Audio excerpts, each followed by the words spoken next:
आता आम्ही आलो आहे वेंगुर्ल्यामधला सागरेश्वर बीच. आणि वेंगुर्ला किंवा कोकणातल्या कुठल्याही बीचवरती आपल्याला एक गोष्ट प्रकर्षाने जाणवते, ती म्हणजे इथले बीचेस हे मुंबईसारखे किंवा इतर ठिकाणी सारखे घाणेरडे बीचेस नसतात, तर स्वच्छ बीचेस असतात. आणि इकडची वाळू, देवगड असेल, वेंगुर्ला असेल, मालवण असेल, इकडची वाळू ही सफेद वाळू असते. त्यामुळे बीचेस घाणेरडी दिसत नाहीत. आणि हा सागरेश्वर जो बीच, हा बीच खूप विस्तीर्ण असा भाग आपल्याला इथून आपल्याला बघता येतो.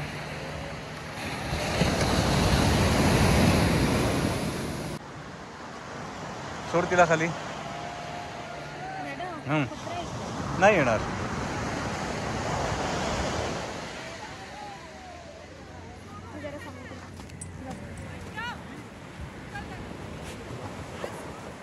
आणि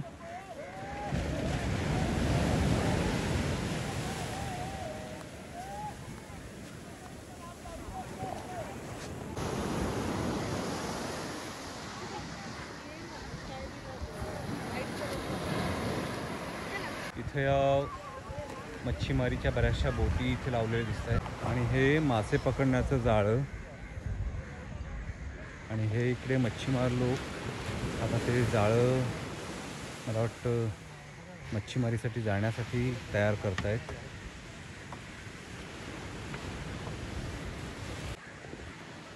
रात्री 3ला जाणार तुम्ही मच्छीमारीसाठी?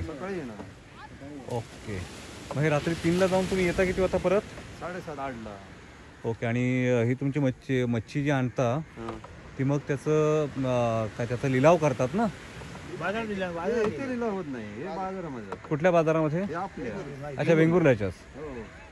ओके.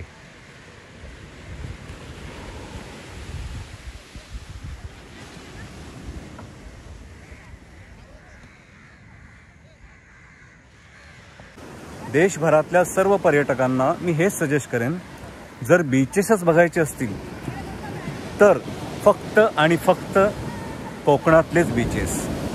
बाकी सर्व बीचेस हे फेल आहेत. म्हणजे अगदी कोकण किनारपट्टी जिथून अगदी रत्नागिरीपासूनचे जी बीचेस आहेत, जसं रत्नागिरीचा आरेवारे, जो पर्सनली माझा सर्वात मोस्ट फेवरेट बीच आहे.